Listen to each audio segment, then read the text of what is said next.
ഞാനൊരു ആയുർവേദ ഡോക്ടറാണ്.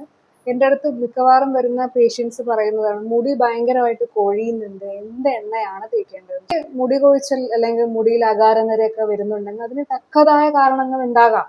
ഒന്നിക്കിൽ സ്ട്രെസ്സും ആൻസൈറ്റി അതുപോലുള്ള മാനസിക പ്രശ്നങ്ങളാവാം, അല്ലെങ്കിൽ ഇൻഡൈജഷൻ വലിയ പ്രശ്നമാണ്. ദഹന പ്രശ്നങ്ങൾ ഉണ്ടെങ്കിൽ നമുക്ക് ശരിയായ രീതിയിൽ പോഷകങ്ങൾ നമ്മുടെ ശരീരത്തിൽ ആഗിരണം ചെയ്യുന്നില്ലെങ്കിൽ മുടി കൊഴിയും.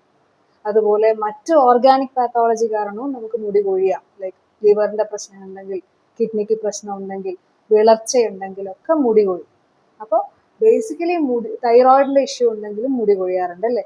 അപ്പോൾ നമ്മൾ ഹോർമോണൽ ഇംബാലൻസ് കൊണ്ട് കൊഴിയാം, PCOD ഉണ്ടെങ്കിൽ കൊഴിയാം. അപ്പോൾ അതെല്ലാം നമ്മൾ നോക്കിയിട്ട് എന്ത് കാരണം കൊണ്ടാണ് മുടി കൊഴിയുന്നതെന്ന് കണ്ടുപിടിച്ചതിന് ശേഷം മാത്രമേ നമ്മളൊരു എണ്ണയോ അല്ലെങ്കിൽ എന്തെങ്കിലുമൊക്കെ പ്രിസ്ക്രൈബ് ചെയ്യും. അത് മാത്രം പോരാൻ താനും.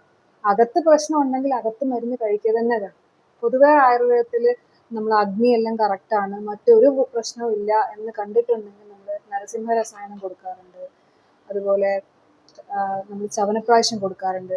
പിന്നെ മുടിയുടെ ആരോഗ്യം നോക്കാൻ വേണ്ടിയിട്ട് നമ്മൾ പലപ്പോഴും പല എണ്ണകളും പുറത്തേക്കും എഴുതാറുണ്ട്. കയ്യോന്നിയാദി, ത്രിഫലാദി, ചെമ്പരത്തിയാദി, ദുർദുരപത്രാദി, കോട്ടക്കലിൻ്റെ കേശി ഓയിൽ ഉണ്ട്, നീലിബൃങ്കാദി, ഒരുപാട് എണ്ണകൾ നമ്മൾ പ്രിസ്ക്രൈബ് ചെയ്യും. പക്ഷെ അത് ഒരാൾക്ക് വർക്ക് ചെയ്ത അതേ മരുന്നുകൾ മറ്റൊരാൾക്ക് വർക്ക് ചെയ്യില്ല. കാരണം ഒരാളുടെ മുടി കൊഴിയാനുണ്ടായ കാരണമായിരിക്കില്ല മറ്റൊരാൾക്ക്.